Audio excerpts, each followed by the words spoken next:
السلام علیکم ناظرین ہماری آج کی ویڈیو کا ٹاپک ہے، کیا آپ جانتے ہیں قارون کون تھا؟ قارون حضرت موسیٰ علیہ السلام کے چچا یسہر کا بیٹا تھا۔ بہت ہی شکیل اور خوبصورت آدمی تھا، اسی لیے لوگ اس کے حسن و جمال سے متاثر ہو کر اسے منور کہا کرتے تھے۔ اس کے ساتھ ساتھ اس میں یہ کمال بھی تھا کہ وہ بنی اسرائیل میں تورات کا بہت بڑا عالم اور بہت ہی ملنسار اور با اخلاق انسان تھا، اور لوگ اس کا بہت ہی ادب و احترام کرتے تھے۔ لیکن بے شمار دولت اس کے ہاتھ میں آتے ہی اس کے حالات میں ایک دم تغیر پیدا ہو گیا۔ وہ اور سامری کی طرح منافق ہو کر حضرت موسیٰ علیہ السلام کا بہت بڑا دشمن ہو گیا اور اعلیٰ درجے کا متکبر اور مغرور ہو گیا۔ جب زکوٰۃ کا حکم نازل ہوا تو اس نے حضرت موسیٰ علیہ السلام کے روبرو یہ عہد کیا کہ وہ اپنے تمام مالوں میں سے 1000واں حصہ زکوٰۃ نکالے گا، مگر جب اس نے مالوں کا حساب لگایا تو وہ ایک بہت بڑی رقم زکوٰۃ کی نکلی۔ یہ دیکھ کر اس پر ایک دم حرص و بخل کا بھوت سوار ہو گیا، اور نہ صرف زکوٰۃ کا منکر ہو گیا بلکہ عام طور پر بنی اسرائیل کو بہکانے لگا کہ حضرت موسیٰ علیہ السلام اس بہانے تمہارے مالوں کو لے لینا چاہتے ہیں، یہاں تک کہ حضرت موسیٰ علیہ السلام سے لوگوں کو برگشتہ کرنے کے لیے اس خبیث نے یہ گندی اور گھناؤنی چال چلی۔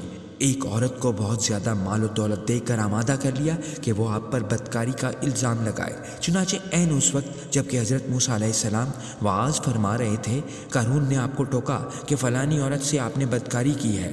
حضرت موسیٰ علیہ السلام نے فرمایا کہ اس عورت کو میرے سامنے لاؤ۔ چنانچہ وہ عورت بلائی گئی تو حضرت موسیٰ علیہ السلام نے فرمایا کہ اے عورت، اس اللہ کی قسم جس نے بنی اسرائیل کے لیے دریا کو پھاڑ دیا اور عافیت و سلامتی کے ساتھ دریا کے پار کرا کر فرعون سے نجات دی، سچ سچ کہہ دے کہ واقعہ کیا ہے۔ حضرت موسیٰ علیہ السلام کے جلال سے عورت سہم کر کانپنے لگی اور اس نے مجمع عام میں صاف صاف کہہ دیا، اے اللہ عز و جل کے نبی، مجھ کو قارون نے کثیر دولت دے کر آپ پر بہتان لگانے کے لیے آمادہ کیا ہے۔ اس وقت حضرت موسیٰ علیہ السلام آپ دیدہ ہو کر سجدہ شکر میں گر پڑے اور بحالت سجدہ آپ نے یہ دعا مانگی کہ یا اللہ، قارون پر اپنا قہر و غضب نازل فرما دے۔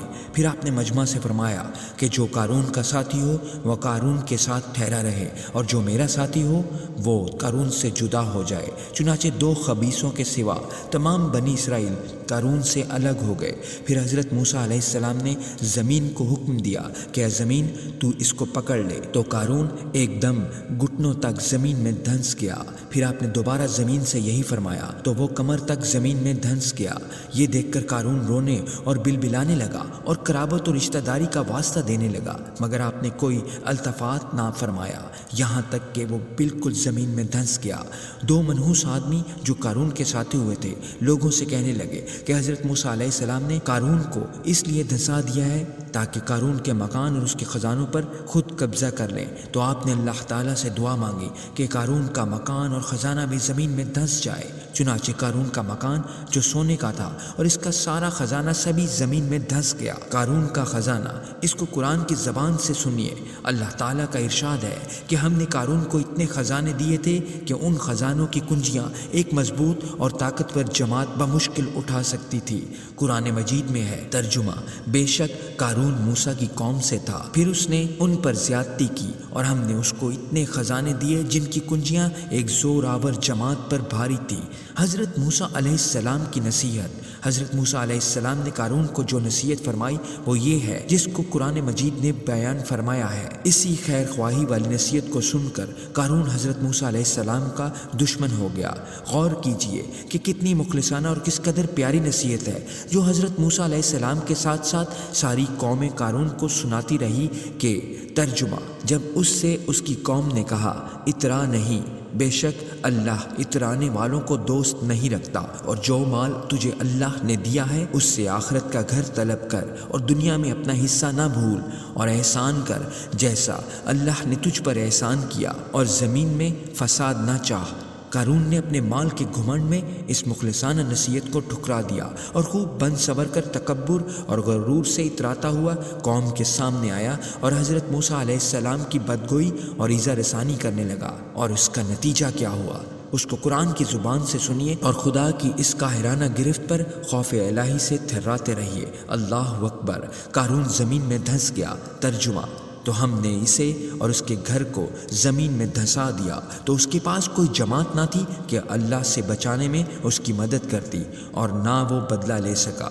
درس ہدایت یہ عبرتناک واقعہ ہمیں یہ درس ہدایت دیتا ہے کہ اگر اللہ تعالیٰ مال و دولت عطا فرمائے تو اس فرض کو لازم جانیے کہ اپنے اموال کی زکوٰۃ ادا کرتا رہے اور ہرگز اپنے مال و دولت پر غرور اور گھمنڈ کر کے نہ اترائے، کیونکہ اللہ تعالیٰ ہی دولت دیتا ہے اور جب وہ چاہتا ہے پل بھر میں دولت چھین بھی لیتا ہے۔ ہر وقت اس کا دھیان رکھتے ہوئے تواضع اور انکساری کی عادت رکھیے اور ہرگز کبھی انبیاء و اولیاء و صالحین کی ایذا رسانی و بدگوئی نہ کرے کہ ان کا مقبولان بارگاہ الہی کی دعا اور بد دعا سے وہ ہو جایا کرتا ہے جس کا لوگ تصور اور خیال بھی نہیں کر سکتے۔